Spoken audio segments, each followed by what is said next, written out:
joined the United States Border Patrol in 2000. Early in his career, he realized that the actions of agents were often mischaracterized and maligned by the media. And to remedy this, he began meeting with many members of Congress and the media to educate them on the challenge and achievements of Border Patrol agents. And we thank them for that people who don't live near the border don't understand what goes on there, and he's doing good work to spread the truth about that, and we so appreciate that. He has been elected in 2015 as president of the National Border Patrol Council Local 2455 in Laredo sector. And in 2017, he was elected as national vice president on the National Border Patrol Council, representing more than 17,000 Border Patrol agents and support staff. His leadership has been instrumental in implementing a media plan that has raised the Council's profile and made border security the cornerstone of the presidential campaign. And he was an advisor to Donald Trump during that campaign. He's extremely passionate about border security and getting real stories of the men and women of the U.S. Border Patrol into the media and the public arena. His vast knowledge of border security issues has made him a highly sought-after speaker nationally, internationally, and we are very glad to have him with us tonight. And he has brought with him Jared Gonzalez and Marco Salos. Please welcome our Texas Border Patrol agents.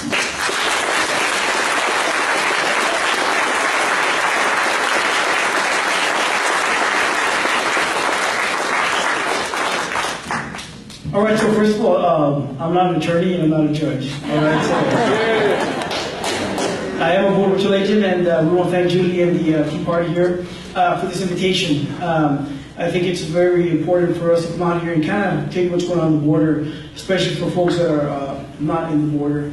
I want to introduce my partner, Marco Solis, sitting over here. And somewhere on the side over here is Jared Gonzalez. So all three of us are Border Patrol agents in the Laredo sector, and we have a combined experience of 35 years working the border. But not only are we Border Patrol agents, but we're also representatives of the National Border Patrol Council, the union, right? We're a labor organization, but we're a conservative union, we're a law enforcement union, and I think we think alike. So thank you again for having us. I'm going to give you guys a little background of what the National Border Patrol Council is. The National Border Patrol Council is a labor organization, and we represent approximately 17,000 Border Patrol agents and support staff. What's interesting about the National Border Patrol Council is that the NETTP, as we call it, is the only avenue that Border Patrol agents have to speak out. If it wasn't for the council, our agents would be silent, and a lot of the bad policies and the dangerous policies that happen along the border would continue without the American public knowing about it. So it is to the council that we're able to provide you these subjects today and speak to the media. If you guys Google the National Border Patrol Council, you're going to find out that we have a pretty high profile on the media, and we do Fox and Friends all the time, and you'll see us on Fox News, and we try to go out there and speak the truth and tell the American public what's happening on the border. So speaking out against some of these dangerous policies does not make us very popular with our bosses. As you can imagine, our jobs are at risk every time we speak out.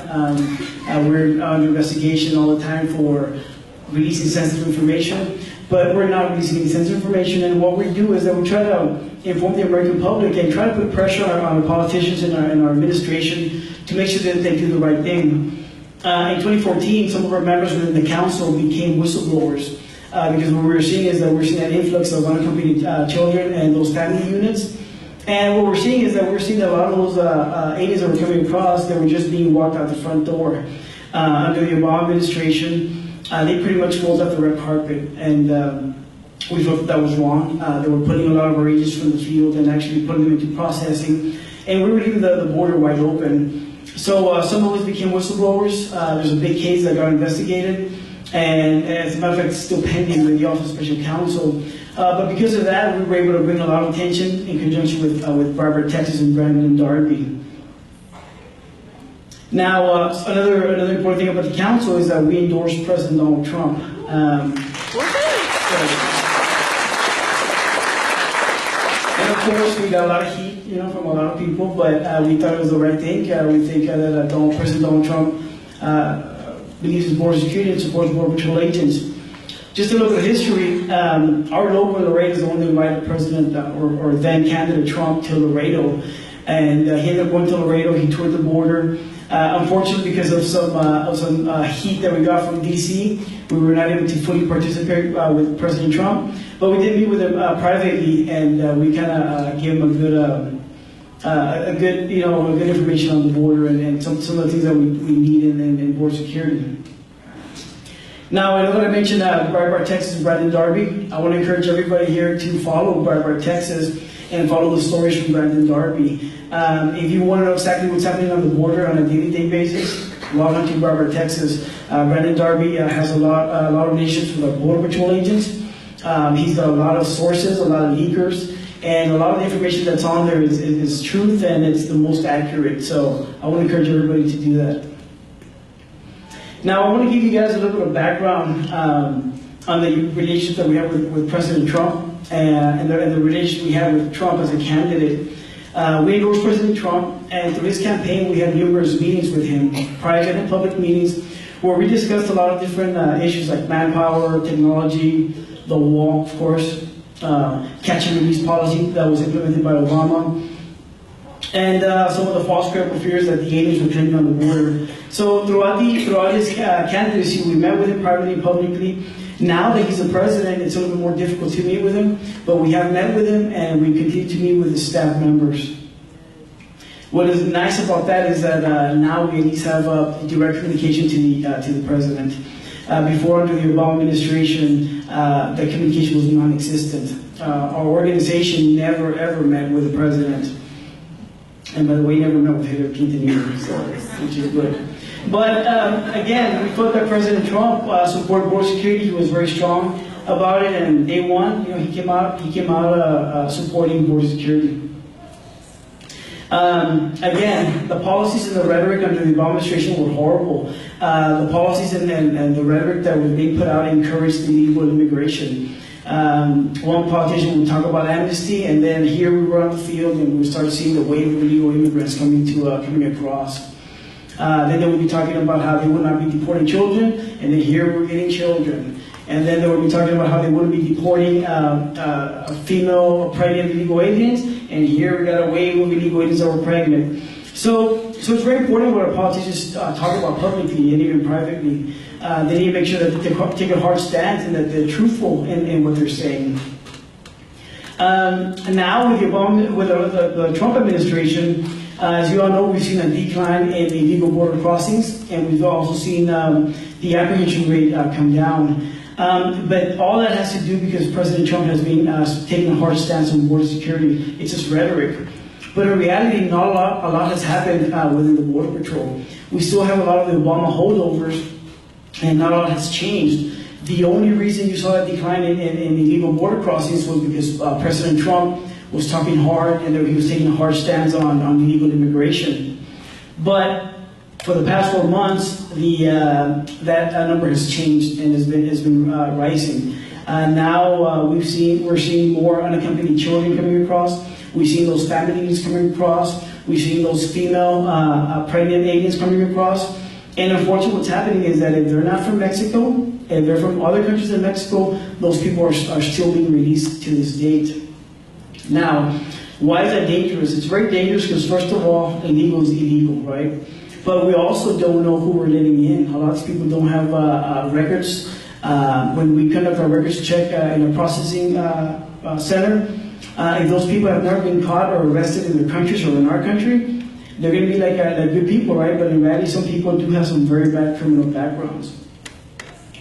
So something that the message that we've been trying to spread with President Trump is that we need to get rid of those Obama holdovers up in the administration. Because if things don't change and if we don't start getting tough on the border, then those numbers are going to continue to rise, especially if they're finding out that nothing has changed. And just so you guys know, so you guys can get ready for the second part, we're going to have a Q&A, so please have your questions ready. We can uncover any topic that you guys are interested in. Now, some of the things that we've seen on the border now, we've been seeing a lot of people from Bangladesh. And the problem that we're getting with these people from Bangladesh and other countries other than Mexico is that when they come across the border, they start claiming that they're juveniles, that they're 16 years old, 15 years old. So what we do as Border Patrol agents is that we process these aliens as juveniles, and then they're transferred to these housing facilities up north in northern states. And once they get to these facilities, they'll send these juveniles to a dentist. They'll check their dental records, and it turns out that these guys are 20 plus, 21-year-olds, 22-year-olds. So at that point, they don't get detained, and they just get released under the notice to appear. For those of you that do not know what a notice to appear is, it's pretty much like a traffic ticket. When you get pulled over for speeding or for running a red light, that police officer gives you a ticket and tells you to come back within 10 or 20 days to go see the judge.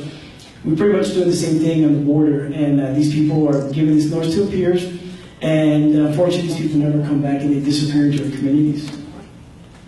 Now, something that we've talked about as the council is that we get people from all walks of life. We have a very dangerous job, because not only do we deal with the criminals on the American side that we have, but then we also deal with criminals from all around the world. From China, from Brazil, from El Salvador, from Guatemala, you name it. We don't deal just with the neighborhood criminals, we deal with criminals from around the world. And that's what makes our job very, very difficult. Later on, Jared is going to be talking about manpower and presidential executive order. So, again, the notice to appear are continuing. Catch and release is alive and well. For those of you that have Twitter, I do have a Twitter account, and I usually post some little messages.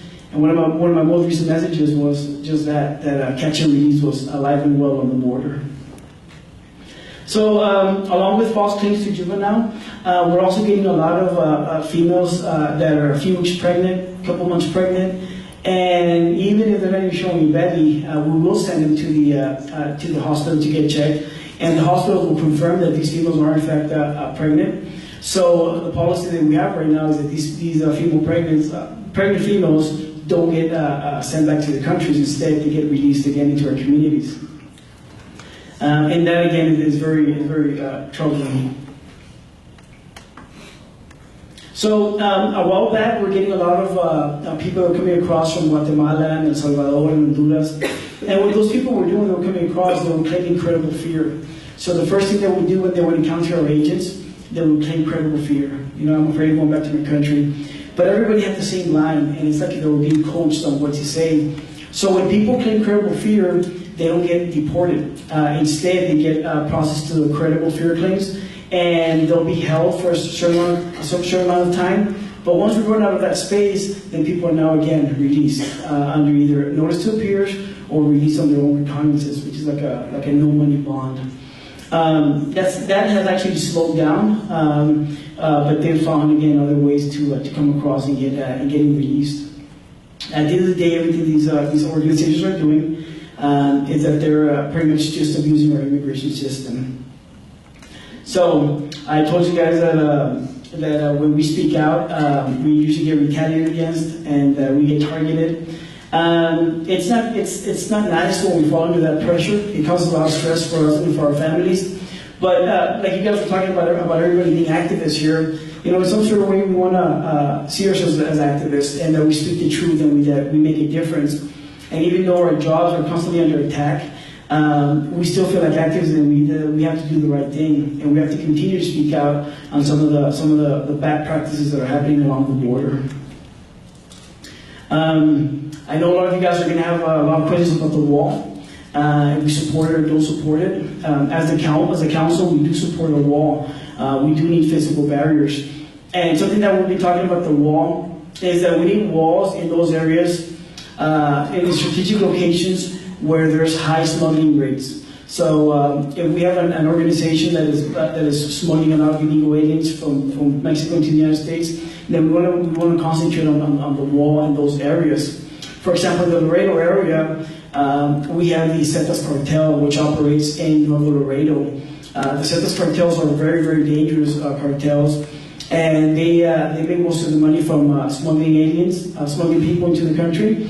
and also the drug business. So in those areas where we have those dangerous organizations, we want to make sure that we put a wall so that we can slow down their business, because as it is right now, their business is booming and they're making a lot of money and they're bringing all these people across. So we really want to concentrate walls or barriers in those areas. And you guys can call them walls, fences, or barriers, it doesn't matter. We want a physical barrier to stop people. History has showed us that the wall works. Some of you guys might not know this, but in the early 90s, late 80s, we had a big boom in the California border. We were getting a lot of, I wasn't even around during those days, but, and I'm not that old for the record. But history has shown us that walls do work. And again, in the San Diego sector, there was a lot of crossings, and you guys, for those of you who have seen the movie Born in East LA, where you see all those people coming across and just rushing the agents. Those are true stories. That's what used to happen, and agents would just try to catch as many as they could. But once they installed that fence out there, that second layer fencing, it stopped the illegal crossings. But then those illegal crossings moved to Arizona. They moved to El Paso. So then El Paso agents were having a very difficult time, and then they built the fence in El Paso, and then the surge shifted to Arizona. So Yuma, Arizona was getting killed out there. They were getting a lot of crossings and a lot of gotaways, and it was out of control. They built a fence, and it stopped, and now it shifted into the Rio Grande Valley. The Rio Grande Valley sector does have some fencing. And right now, they're working on some secondary fencing under the Trump administration. So the traffic slowed down because of Trump's rhetoric, not because there was an actual changes in policy. But what's happening now is that, again, these people are getting the clue that we're not doing anything, and that they can continue with their business and continue to smuggle people. So our job is to kind of put it out there, make you guys aware, put it on the media, put it in the public forum, and hopefully we get the right people to listen, and we can affect some change. Again, to this date, we continue to have communication with President Trump and his staff, but as you guys know, it's a big mess in the White House, and things aren't as easy as we would like. But nonetheless, we still continue to push forward. Just a couple of weeks ago, we met with Senator Cruz while in El Paso. He did hold a town hall meeting with a whole bunch of Border Patrol agents, and he heard firsthand from those agents on some of the concerns that we had. And some of the concerns range from not having enough vehicles to patrol the border, from not having river access roads to actually access the border. And he heard a lot of really good stuff about Border Patrol agents out there. And what was nice about that event is that after that town hall, we had a private dinner with Senator Cruz. And again, the questions and the information continued, and we kept on, telling him about the border. And he was so happy that he's going to schedule a meeting in Laredo with our Border Patrol agents. So we're working on that meeting, so that way he can hear from those agents in the Laredo sector. He's already heard from agents in El Paso and in RG and the Rio Grande Valley. So we're hoping we can get him in Laredo here pretty quick. Now I'm going to have Jared come up here, and he's going to talk to you guys about the challenges that we have with manpower and some of the challenges that we have with hiring enough people, and how the problems that we have with fulfilling this executive order. So Jared, if you want to take the stage, thank you, buddy.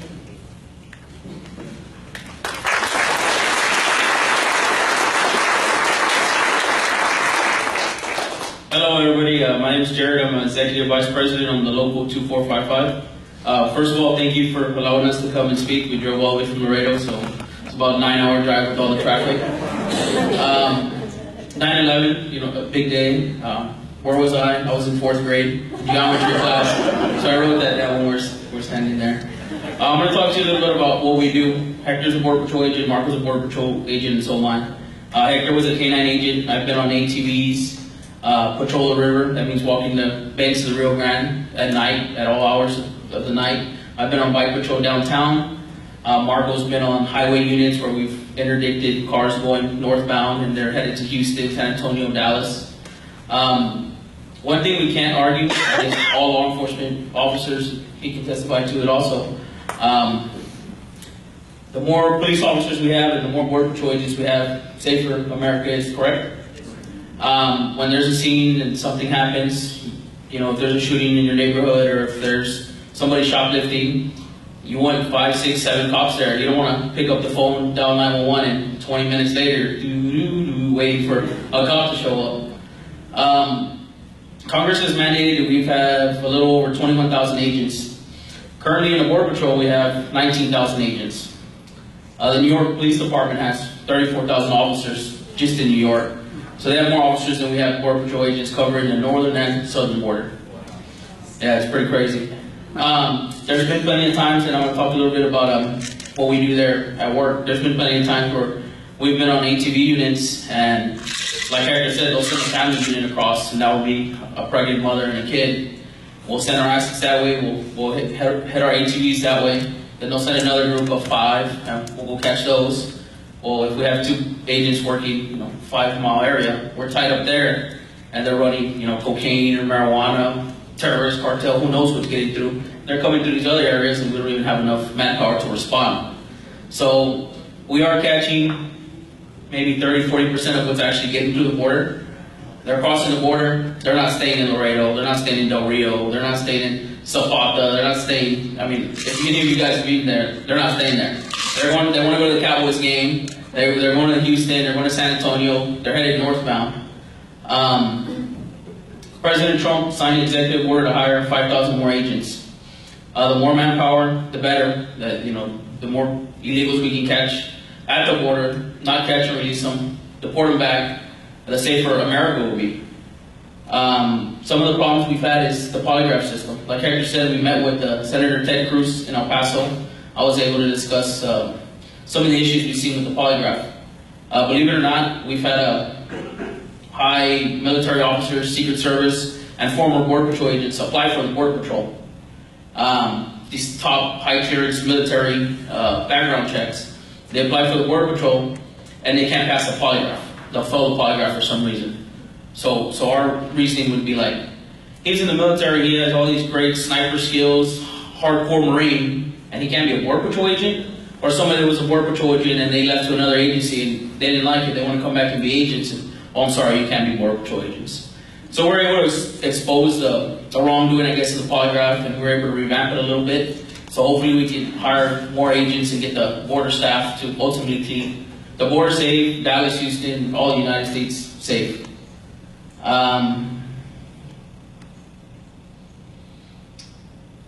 The river roads, like Hector said, and the infrastructure and technology is very important. Imagine if you had a ranch on the river and we're walking the river, there's no roads whatsoever.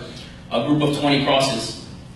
We have to hike or walk through the brush to get to those 20. By the time we get there, one person, and we catch this group of 20, we're going to say, hey, stop, U.S. Border Patrol. How many do you think actually stop? Maybe 2, 3, the females. We stop, they scatter everywhere, the agents come.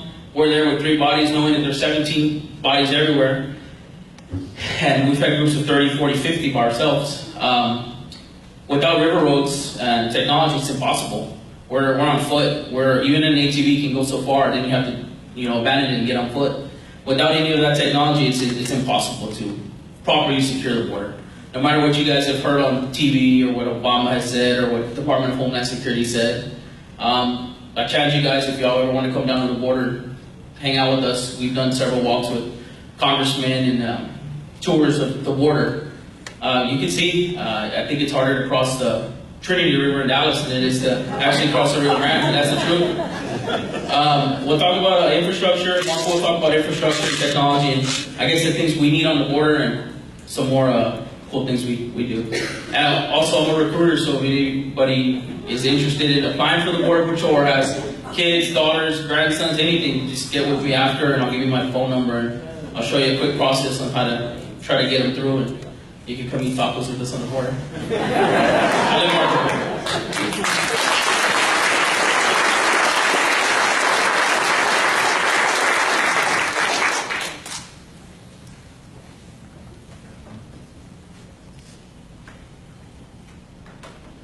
All right, good evening. Thank you all for having us here, Northeast Tarrant Tea Party. As Hector said, we are Border Patrol agents. I was actually at work last night till midnight. Got a few hours of sleep to drive 7 hours, well, 9 hours in traffic to be here with you guys. To me, it's just another busy day. We're very passionate about what we do, and these are just some of the sacrifices that we take to get our message across. We really do appreciate the support that you guys are showing us. One of the ways that I assist Mr. Garza here, I know Jared mentioned those border tours. That's one of the ways that I assist Mr. Garza. We provided numerous congressmen, senators with real boots on the ground experience of the many challenges that BPAs face day in and day out while in the performance of our duties. Unlike the agency's dog and pony show, which we like to call, I don't know if you guys have seen some of the commercials where you got an agent on the ground, you got ATVs rolling in, boats on the river, helicopters flying in. Yeah, that doesn't exist. You have to use President Trump's line on that and say fake news. Many times the agency will, when we're on these border tours, many times the agency will try and find out exactly where we're at. And they'll saturate that area with manpower, with resources. So here we have a VIP touring the border, and all of a sudden we got units and units coming in. So what does that VIP say? Hey, we got all the resources on the border that we need. We don't need any more. Fake news again. Unfortunately, that's the message that gets portrayed in the media. That's the message that a lot of these VIPs take back to DC, and that's what comes out on Fox News, CNN. Recently, we had Congressman Henry Cuellar, which is a native of Laredo, Texas. He was born there, raised there. He's very familiar with a lot of the border issues from Laredo. I'm sorry, I had to look at my phone. I forgot my laptop. Congressman Cuellar also serves on the DHS Appropriations Committee. He's basically one of the men that's in charge of appropriating billions and billions of dollars of funding to DHS. You can see how we have an interest in giving him a real raw experience of the border. And this is, like I said, this is somebody that lived in Laredo, was born in Laredo, knows what Laredo's like, but he left Laredo with a completely new experience, and which we hope he took it back to DC and shared it with his colleagues. The time that we gave him the border tour, this is one of the best memories that I have of it. He actually, we had a group of illegal immigrants come across. The agents that were in the area apprehended them. The agents call for a transport unit. Transport unit shows up. Here comes a Tahoe, beat up, barely serviceable, no headlights, no wipers. And he tells Hector, I fund billions and billions of dollars to you guys, and you guys don't have a headlight on your unit? I said, sir, you want to see something worse? We open the door, take a look inside. These are the conditions that these agents are working in. This is where they eat. This is where they live, essentially, for 10 hours out of the day. They spend more time in that unit than they spend in their own bed. Needless to say, I don't want to even imagine what kind of conversations were had with upper management after he witnessed that, but I can't imagine they were very good ones. Like I said, that's the ultimate goal of these border tours, to provide that real raw experience. This is the way that the Border Patrol, these brave men and women of the Border Patrol work day in, day out. And somehow, don't ask me how we managed to get the job done, at least to the best of our abilities with the limited resources that we have. At this time, we'd also like to open an invitation to Northeast Tarrant Tea Party leadership. Come down to the border with us, like Jared said, come hang out with us. We'll give you a real boots on the ground. You'll be on the river, you'll walk some of the trails and experience it for yourself, and hopefully come back here and share it with your colleagues. With that being said, I'll turn it over back to Mr. Garza. Thank you.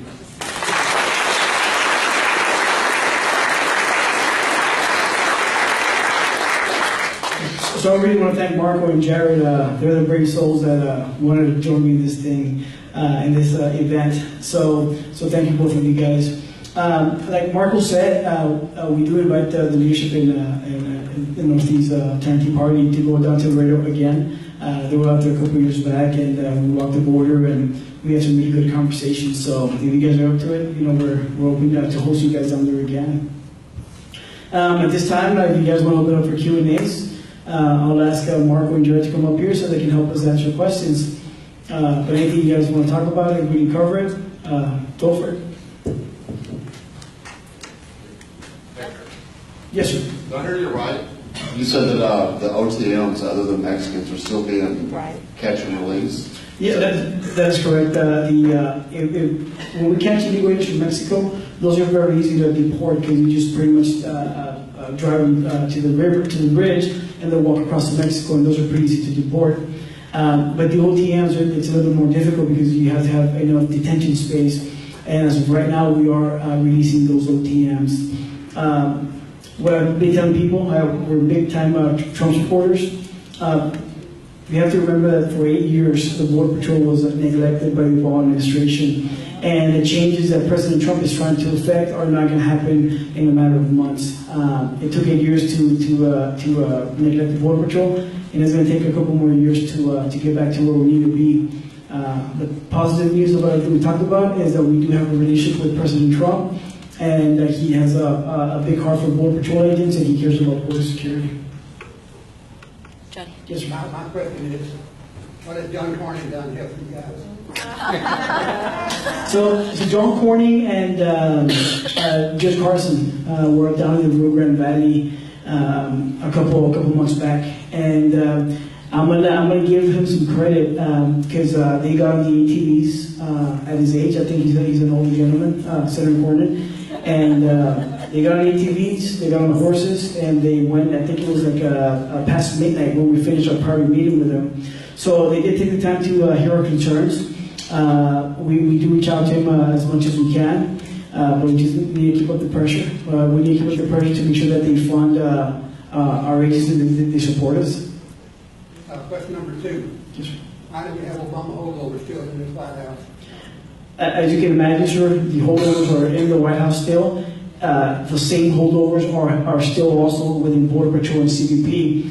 What we're doing as the National Border Patrol Council is that we're exposing them. For example, we have one of our chiefs of the Border Patrol that tweeted out a picture of Dennis the Menace. And in his tweet, he said that he was comparing President Trump, or candidate Trump, to Dennis the Menace, because he thought that Hillary was going to win. Now that President Trump is on there, we were able to make sure that we expose that manager to the Trump administration, and we said, look, President Trump, this guy was making fun of you, calling you Dennis the Menace, and now he's been promoted within CBP. So those are the type of things that we're doing as a council to expose those managers that are the holdovers, those managers that are keeping our guys from doing the job. And then that's what we do as best as we can. If you listen to different radio shows, we go out there and we try to name as many of those holdovers, sir. Thank you, sir.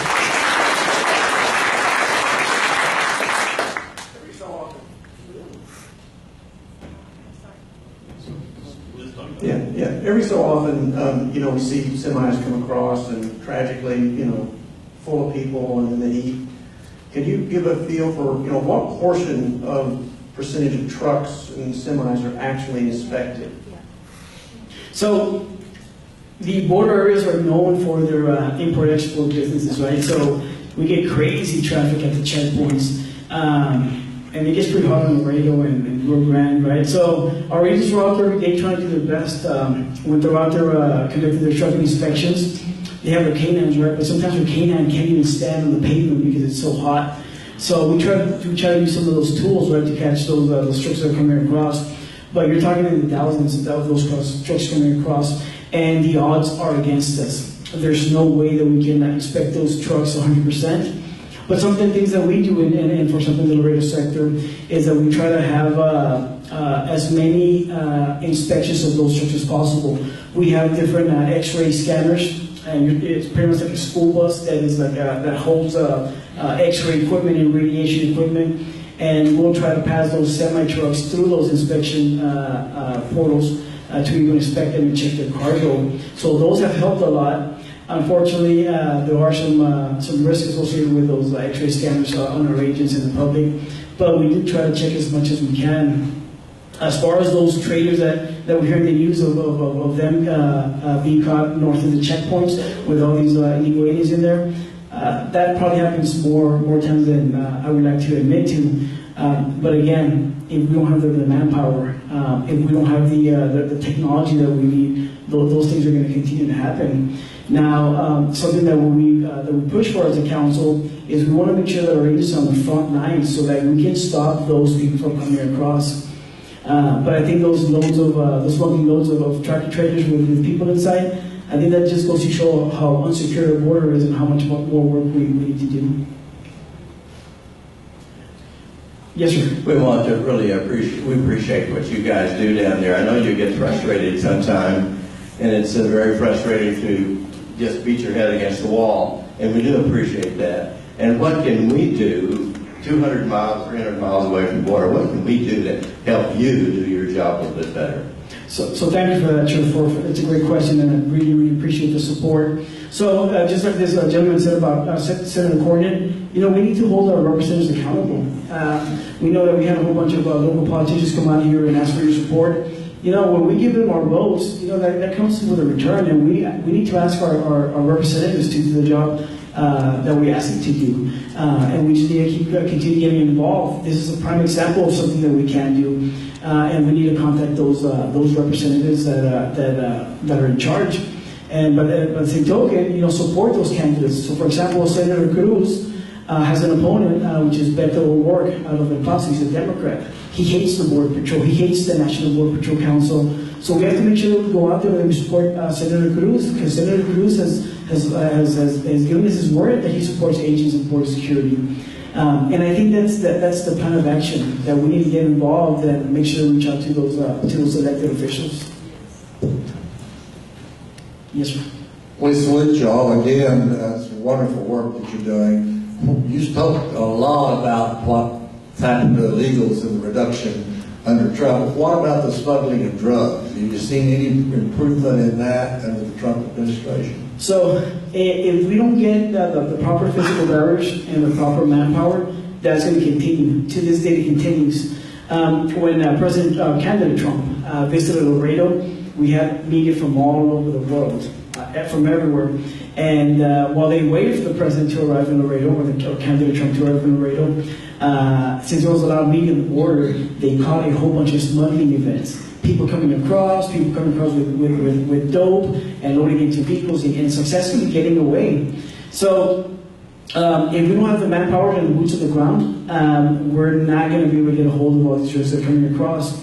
Unfortunately, these drugs, again, don't stay on the border. And one of the very dangerous drugs that's coming across the border right now is fentanyl. Fentanyl is very dangerous, and it also exposes our agents to a lot of dangers.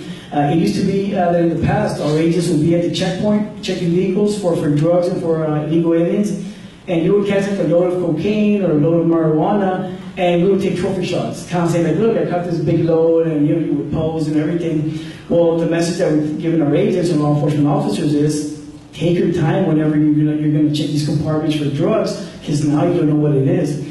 We have a drug called liquid meth. It gets over our agents, and it's very dangerous. So we try to stop those drugs as much as we can. But again, they're not stopping at the border. They're coming to our elementary schools. They're coming to our family members, to our communities, and we have to do more. Jared said it perfectly. We want more than one cop just responding to that call. As I told you, we want more border agents to be able to secure the border. It's a big border. There's a lot of money that the cartels make, and we need to stop that business. For them, they're thriving right now, and we need to do more. So during this past legislative session, there was a lot of the representatives from the border saying how safe it was and how unnecessary the sanctuary city ban was. And I guess that's a twofold question of is it really, what's the truth? And then also, has there been any effect? I know you said with candidate Trump, there was a big decrease. Has there been any decrease because of the sanctuary city ban? So the fact that the border is secured is completely fake news. Okay, the borders are not secure. With this sanctuary city policies, we support them because that sanctuary cities encourage illegal immigration. You have these people that come across and they successfully get away from agents, and they make it across the border and they make it to these northern states and to some of these cities up in Dallas and Houston and you name it. And these people are actually encouraged to come to the cities and get jobs, and they're protected. And our local police officers are discouraged from even asking any type of immigration question. They're discouraged from even referring them to ICE, for example. When our police officers arrest some of these people that are suspected illegal immigrants, they're discouraged from not reaching out to the immigration authorities because of the sanctuary city policies. So we definitely support sanctuary city, the policies against sanctuary cities because it does encourage illegal immigration. And our local politicians should support any legislation that stops sanctuary cities. This will be our last question. In the recent hurricane in Houston, Governor Greg Abbott allowed various volunteer groups like the Cajun Navy and the Oath Keepers to assist in various duties. And you know, the Oath Keepers, a volunteer group of ex-military and retired law enforcement and very well-trained individuals, and they were able to guard a warehouse down there where supplies were being brought in. It was near a gang neighborhood. And so Greg Abbott took advantage of these volunteer groups like that.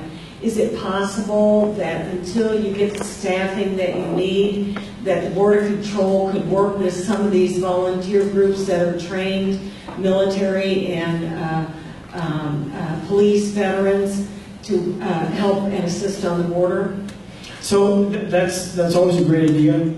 We have a great relationship with the Texas Border Volunteers, and I know Mr. Gibson is in the crowd, but we talk to Mr. Gibson a lot, and I know that we support the Texas Border Volunteers.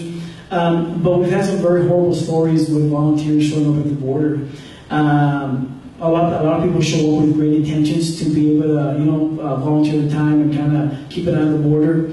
But the border is not secure. It's not safe. And unfortunately, we've had a lot of those volunteers that have gotten sued because they've done things that they were supposed to, or they were carrying weapons that they weren't supposed to be carrying on the border.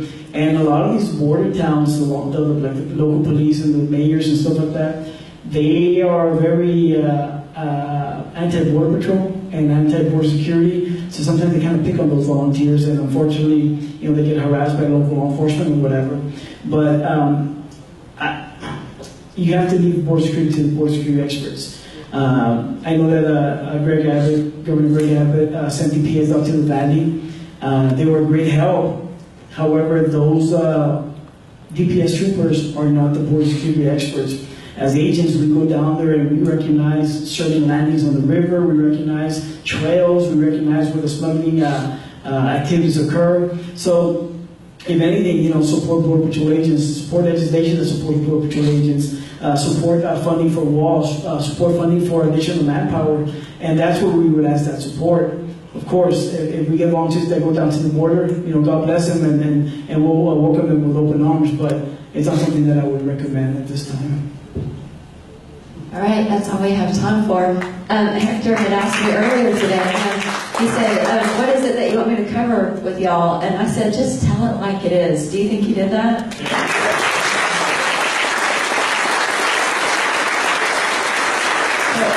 I know you guys have got to be exhausted. Are you able to stick around and answer a few more questions? Yes, we'll stick around for as much as we can, and we look forward to saying hi and talk to you guys. Fantastic. Thank you so much. Let's thank everyone.